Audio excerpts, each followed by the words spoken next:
Oi pessoal, tudo bem? Bem-vindos a mais um vídeo do nosso clube investigativo. Antes de partir pro caso, eu vou pedir pra vocês se inscreverem aqui no canal. Ativem o sininho também, que eu tô trazendo vídeo novo toda terça-feira.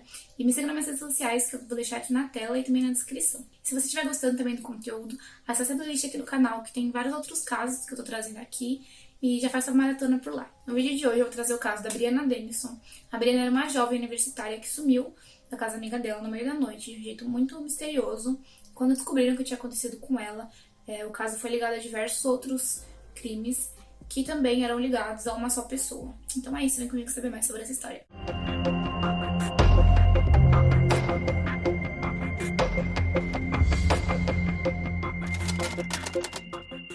Brianna Denison nasceu no dia 29 de março de 1988, em Reno, no estado de Nevada. Ela era a filha mais velha do casal Bridget e Jeff Denison, e ela também era a irmã mais velha de um menino chamado Brighton. Apesar do pai da Brianna ter falecido ainda durante a infância dela, a família era muito unida e eles estavam sempre demonstrando amor entre si. A Brianna teve uma infância normal, uma adolescência bem tranquila, ela sempre foi muito responsável, nunca foi de dar trabalho para a mãe dela.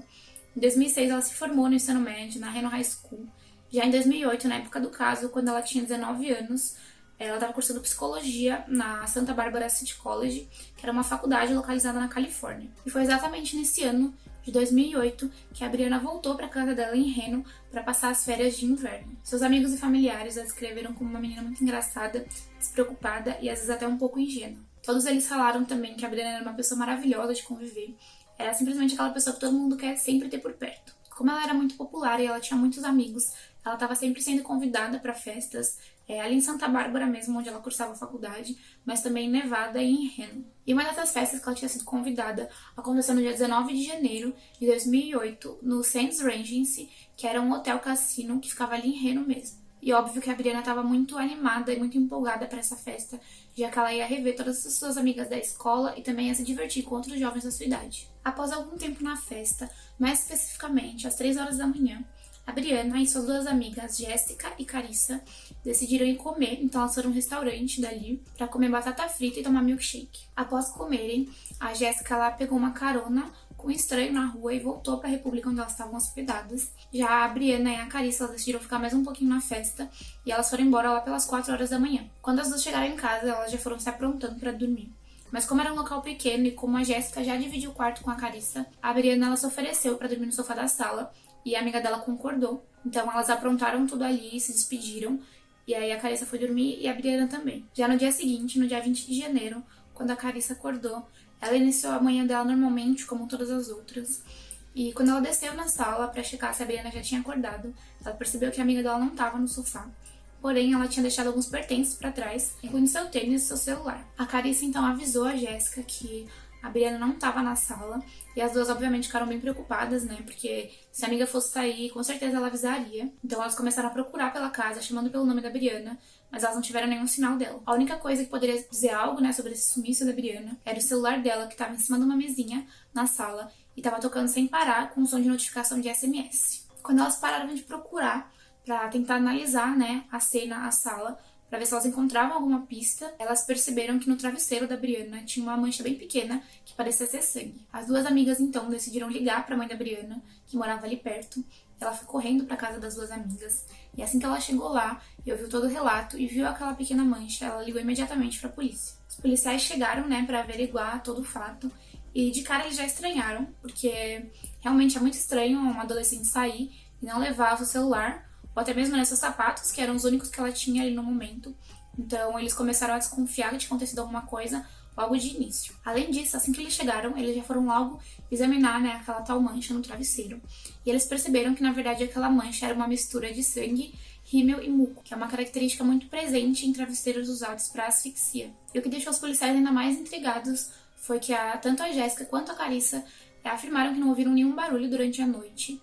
Além disso, também não havia nenhum sinal de arrombamento na casa, mas as meninas também não lembravam se elas realmente trancaram a porta da frente antes de ir dormir. A Carissa, então, ela contou seus últimos passos para os policiais e ela falou que ela e a Brianna elas voltaram de carona com alguns amigos para casa e assim que elas chegaram, elas se aprontaram para dormir. Mas antes de dormir, ela teria ido dar comida pro cachorro e ela viu a Brianna por uma última vez deitada no sofá, já se aprontando para dormir. Com todo esse acontecimento, sem nenhuma pista, muito misterioso, sem nenhuma direção. A Brianna imediatamente começou a ser procurada pelo bairro, por bairros vizinhos, mas nenhum sinal dela foi encontrado. Com o tempo, os policiais, os moradores, os amigos e familiares da Brianna iam ficando cada vez mais preocupados, né, sem nenhuma pista. Então, os policiais decidiram reforçar a busca e eles incluíram equipes especializadas, cães farejadores e também helicópteros.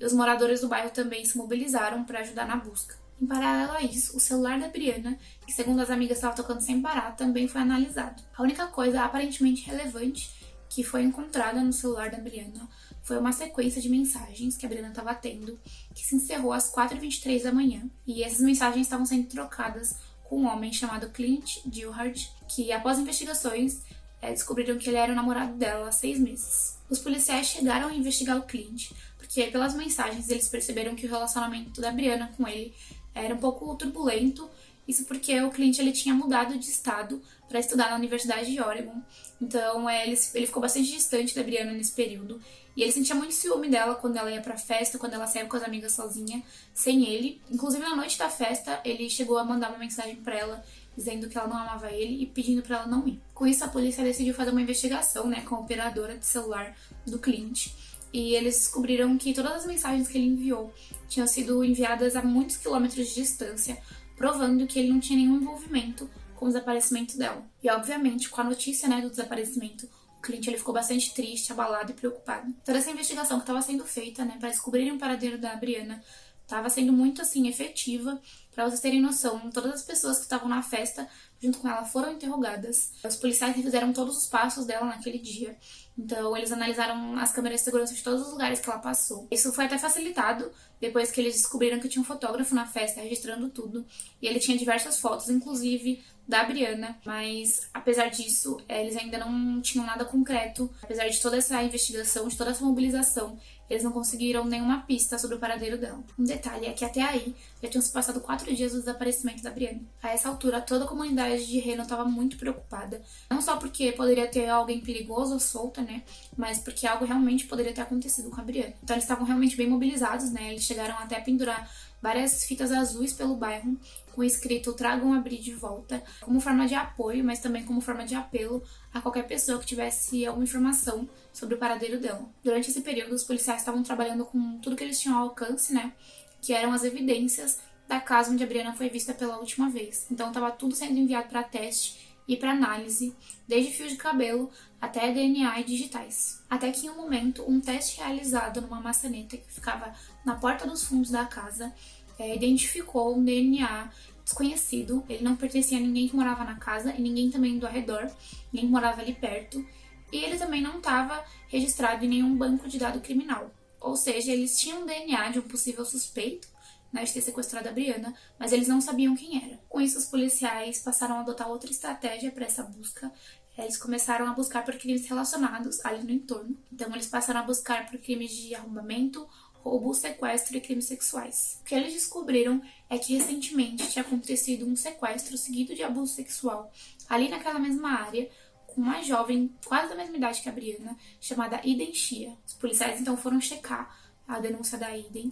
E eles viram que no relato dela, ela falou que aquele dia se encerrou normalmente. Ela estava saindo da universidade como todos os outros dias e pegou o carro dela para ir embora. Porém, assim que ela chegou em casa, por volta das 9h30 da noite, no caminho entre o carro e o apartamento dela, que era de pouquíssimos metros, um homem que estava numa parte escondida da rua, ele surgiu do nada e atacou a Eden violentamente e colocou ela dentro do carro dele. Pra vocês terem noção, a abordagem dele foi tão violenta que ele chegou a quebrar os óculos dela nesse primeiro momento. Dentro do carro, a Eden foi abusada sexualmente por esse homem. Durante todo o percurso, ele também ameaçava ela, dizendo que se ela contasse pra alguém, ela e toda a família dela estariam em risco. E antes de ser libertada, ela foi ameaçada por uma última vez. Ele falou de novo pra ela não contar aquilo pra ninguém, porque senão a família dela estaria em risco. E ela também. Mas um detalhe muito importante, que ficou bem marcado, né, na cabeça dela, foi que antes de libertar ela, ele roubou a calcinha dela. Após isso, mesmo ele tendo ameaçado ela conseguiu ligar pra polícia e denunciar o que tinha acontecido. Os policiais então decidiram testar o DNA que foi coletado no corpo da Eden no dia da denúncia dela, com o DNA que foi encontrado na maçaneta da casa onde a Brianna foi vista pela última vez. Para surpresa de todo mundo, inclusive dos policiais, que já estavam sem nenhuma pista, o teste deu 100% de compatibilidade, Ou seja, esse homem que atacou a Aiden era o mesmo homem que tocou naquela maçaneta da casa onde a Brianna foi vista pela última vez antes de desaparecer. E é claro que isso abriu uma brecha muito grande para os policiais começarem a trabalhar com a possibilidade da Brianna ter sido sequestrada por esse homem. E apesar de tudo, os policiais não tinham nada além desse DNA, né, sobre esse homem.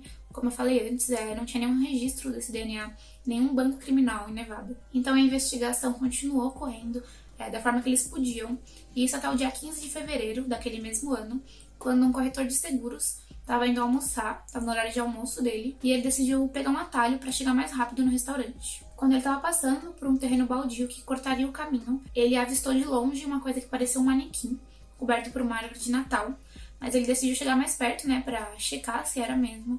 E quando ele se aproximou, ele percebeu que na verdade era um corpo de uma mulher. E obviamente ele ficou bem chocado e abalado com o que ele tinha visto, então imediatamente ele ligou para a polícia. Assim que os policiais chegaram no local, eles já imaginaram que o corpo seria da Brianna, porque as características que o homem deu eram bem compatíveis com as características da Brianna. E ao examinarem o local, eles encontraram uma coisa que poderia ter sido a possível arma do crime, que foi uma calcinha encontrada debaixo do joelho esquerdo da vítima. E tudo isso foi possível porque as ligaduras que foram encontradas no pescoço dela eram as mesmas do tecido da calcinha. Após a perícia, foi confirmado que aquele corpo realmente era da Brianna e a causa da morte foi declarada como asfixia e estrangulamento. Além disso, também foi comprovado que a Brianna teria sido violentada sexualmente antes da sua morte. Além disso, os policiais também fizeram alguns testes com o DNA encontrado no corpo da Brianna e o resultado foi compatível para o DNA encontrado na maçaneta da casa e também no corpo da Aiden. Com essa nova descoberta, os policiais decidiram então chamar a Aiden para, por mais doloroso que fosse, né, ela relatar novamente, detalhe por detalhe, do que tinha acontecido naquela noite que ela foi atacada, já que isso poderia ajudar nas investigações. Ela aceitou então, né, fazer esse relato e ela focou bastante nas características físicas do homem. Ela falou que era um homem de 20 a 30 anos, alto, entre 1,75 e 1,90 m de altura, e também um homem que falava muito bem. E ela relatou também uma coisa que chamou bastante a atenção dela, que foram as mãos desse homem que chamavam bastante atenção, porque elas eram bem características, né? Ela falou que elas eram bem mais bronzeadas do que o restante do corpo, tinham vários calos, o que indicava que ele trabalhava com alguma coisa manualmente e também o ar livre. Além disso, ela deu algumas descrições também do carro em que ela foi mantida durante aquele período. Ela deu a localização dos controles do carro, também da disposição do painel e das suas cores, e também no interior do carro, que era todo cinza. Além de tudo, ela falou também que o veículo se parecia bastante com uma caminhonete. E tudo isso, todas essas informações que ela tinha dado, levaram os policiais a crer que o carro se tratava de uma picape, de um Toyota Tacoma, de cabine estendida 4x4. Por fim, a Aiden também relatou uma coisa bem marcante que ela viu dentro do carro, que foi um par de sapato infantil jogado no porta-malas, o que indicava que o criminoso tinha um filho. Com todas essas descrições, os policiais então passaram a vasculhar a cidade de Reno, indo de casa em casa e perguntando de pessoa para pessoa se alguém conhecia um homem com essas características e que tinha um carro desse jeito. Até que eles encontraram uma jovem universitária de 22 anos, chamada Ariana Colkin, que relatou ter sido violentada sexualmente voltando da faculdade há 4 meses. A história era assim muito parecida com a história da Aiden. Um homem que estava escondido numa parte escura da rua e abordou ela, né, de uma maneira bem violenta no caminho do carro para casa, e ele também teria roubado a calcinha dela depois do ato. E a descrição que a Ariana deu para a polícia foi a mesma que a Aiden tinha dado anteriormente. Então isso levou eles a crer que se tratava do mesmo homem. E assim como a Aiden, a Ariana também, ela falou bastante das mãos desse homem, que eram bem características, e diferente da Aiden, ela conseguiu ver o rosto dele com bastante clareza. Então ela tentou lembrar o máximo dos detalhes que ela conseguiu para a desenhista da polícia conseguir fazer o retrato falado. Com a divulgação desse retrato falado para a imprensa, a polícia começou a receber muitas ligações, muitas pistas, que de imediato nenhuma delas foi muito útil para o caso. As pistas que estavam sendo dadas, né, sobre o caso eram coisas do tipo: meu vizinho se parece com esse homem, ou meu ex-namorado, que agiu estranho uma vez, também se parece com ele. Então, apesar de todas as pistas terem sido checadas, nenhuma delas foi utilizada efetivamente para o andamento do caso. E é claro que também a essa altura a comunidade estava muito assustada e muito preocupada, né, tentando imaginar quem que poderia ser, né, esse criminoso tão perigoso que estava solto. Porém, com o passar do tempo e sem muitas pistas concretas, como eu falei, as pistas que estavam sendo dadas eram um pouco desconexas, não faziam muita ligação com o caso. Então o caso acabou esfriando, né, e acabou ficando também em segundo plano nas investigações locais. Até que 9 meses depois, né, do desaparecimento da Brianna, de todo esse acontecido, um detetive que estava de plantão, ele decidiu rever o caso.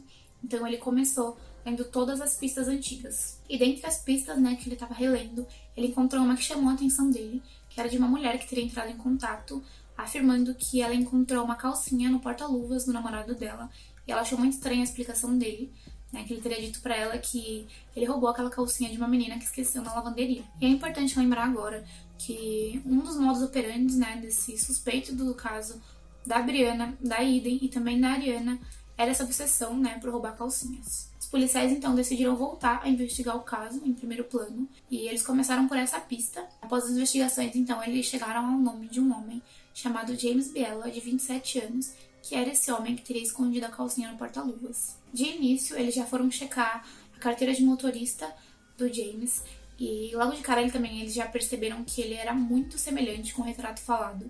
E eles descobriram também que o carro dele era uma picape Toyota Tacoma 4x4. E eles descobriram também que ele tinha um filho de 3 anos, o que poderia explicar aqueles sapatos que estavam jogados no porta-malas do carro. Com isso, os policiais decidiram então pedir o DNA do James para testar com os outros que eles já tinham coletado. Um dos detetives foi até a casa do James e ele bateu na porta, mas ninguém atendeu. Então ele deixou lá um cartão com o número dele e um recado dizendo pro James ligar para ele assim que ele visse aquele bilhete. Após uns 40 minutos, o James ligou pro detetive, né, e perguntou o que ele queria. E ele falou que o James estava sendo investigado como suspeito em um caso da cidade. Ele não chegou a dizer qual e que ele precisava do DNA dele para fazer um teste. O James, então, ele só disse que ele não poderia naquele dia, porque ele estava no trabalho e só poderia no dia seguinte. E o que mais chamou a atenção, né, do detetive nessa ligação foi que o James ele não demonstrou nenhuma curiosidade sobre qual era o caso que ele estava sendo investigado como um suspeito. Ele não fez nenhuma pergunta sobre, ele só disse que não poderia naquele dia. No dia seguinte, então, o James encontrou com o detetive e aparentemente no começo ele estava normal, estava bem tranquilo na verdade, não estava demonstrando nenhuma preocupação, até o detetive falar que ele estava sendo investigado no caso da Brianna Denison. A partir desse momento, o James mudou totalmente o comportamento dele, começou a agir como se ele estivesse muito nervoso e preocupado com a situação. Então ele parou de fazer contato visual com o detetive e ele também começou a responder as perguntas de uma forma bem evasiva e ele também se negou a fornecer o DNA dele para teste. Ele disse para o detetive que ele não precisaria fornecer o DNA dele para teste, porque ele tinha um álibi que era a namorada dele, chamada Ciara Hoffman, que ele já estava junto com ela há 6 anos e que ele tinha também um filho de 3 anos. Quando os policiais foram conversar com a Ciara, ela disse totalmente o oposto do que o James tinha dito. Ela falou que ela realmente tinha um relacionamento longo com ele, mas que era bem turbulento, que eles brigavam bastante e que por diversas vezes depois dessas brigas o James sumia por vários dias e a desculpa que ele dava pra ela é que ele estava dormindo na picape estacionada pelo bairro. Além disso, a Ciara também informou para os policiais que um dia após o corpo da Brianna ter sido encontrado, o James teria saído da cidade. Porém, mesmo assim, a Ciara ela ficou bem desacreditada, ela não quis acreditar que o James era o principal suspeito de todos aqueles crimes horríveis. Que era bem compreensível naquele primeiro momento, né? Já que o James era a pessoa que ela dormia todos os dias do lado e ele também era o pai do filho dela. Foi aí que os policiais conversaram, né, com a Ciara, falaram pra ela que se ela não acreditava que o James era o principal suspeito, né, o culpado de tudo isso, então ela teria que ajudar eles a provar o contrário com a coleta de DNA. Então, para isso, ela teria que fornecer o DNA do filho dela, que era também filho do James, e que compartilhava, né, das mesmas características genéticas do pai. Por isso, então, o teste de compatibilidade seria possível. Então, imediatamente, a Ciara concordou, né, com isso e ela decidiu deixar que os policiais coletassem o DNA do filho dela para análise. Após os testes, com o resultado, veio a confirmação, né, de que o James era realmente o culpado, tanto da morte da Brianna quanto também dos crimes contra a Eden e a Ariana. Mas vocês devem estar se perguntando, né, quem era James Biella. Ele era um homem normal, como eu falei, de 27 anos, que vivia uma vida tranquila com a sua namorada e também com o seu filho de 3 anos em Reno. O James foi fuzileiro naval por um tempo, mas ele foi afastado da sua função por abuso de substâncias e na época ele estava trabalhando com obras e construção. Em novembro de 2008, James foi preso sob acusação de assassinato, sequestro e crime sexual. Em nenhum de seus interrogatórios, o James confessou seus crimes, em nenhum deles. Ele só chegou a confessar quando a Ciara, a namorada dele, ela fez uma visita para ele, porque ele falou que queria muito ver ela. Então, quando ela chegou lá, bem abalada e bem transtornada com a situação, ele confessou, né, tudo que ele tinha feito e sem demonstrar nenhuma emoção. Só foi possível a descoberta dessa confissão porque tinha câmeras de segurança na sala da visita, então foi tudo gravado. E tem essas gravações, né, pelo YouTube, se vocês procurarem, pode ser que vocês achem. E é uma cena bem triste, realmente, porque dá pra perceber que a Sierra, ela tá, assim, totalmente perturbada, transtornada, bem abalada mesmo, né, com a situação. Imagina você descobrir que a pessoa que você namora há 6 anos tem um filho, é um monstro, né, que cometeu todas essas atrocidades. O julgamento do James teve início no dia 12 de maio de 2010 e ele durou 2 semanas, até o dia 27 de maio de 2010, quando o James foi considerado culpado de todas as acusações e também foi condenado à morte por injeção letal. Em agosto de 2016, o James solicitou um novo julgamento para o seu caso, mas ele teve o pedido negado. A última atualização do caso, fora essa, 2016, é que no verão de 2013, o estado de Nevada promulgou a Lei Brianna, que ela prevê que qualquer pessoa que seja presa por qualquer crime que seja obrigada a fornecer o DNA para ter registrado em bancos criminais. É claro que toda a família da Brianna teve uma participação bem grande na criação dessa lei, né? Eles ficaram bem em cima, porque há 6 anos antes do assassinato da Brianna, o James teria sido preso por agressão a uma mulher. E caso essa lei já existisse e já estivesse vigente, ele já teria sido pego desde a primeira denúncia da Eden e tudo isso teria sido evitado. Então é isso, pessoal. Esse foi o caso de hoje. Espero que vocês tenham gostado. Esse caso é muito triste, né? Porque a Brianna tinha a vida inteira pela frente e ela era uma jovem muito querida. E é muito doido de pensar que se aquela lei realmente existisse, né? Há aqueles 6 anos atrás, tudo isso teria sido evitado. E claro que isso também não apaga e nem apagaria os traumas da Eden, assim como também não apaga os traumas da Ariana, né? Que elas foram violentadas sexualmente por ele. Deixe seu gostei aqui no vídeo e se inscreva no canal. Tem bastante gente que assiste e ainda não é inscrito. Comentem também o que vocês acharam desse caso e sugestões para próximos vídeos. E é isso, até o próximo vídeo.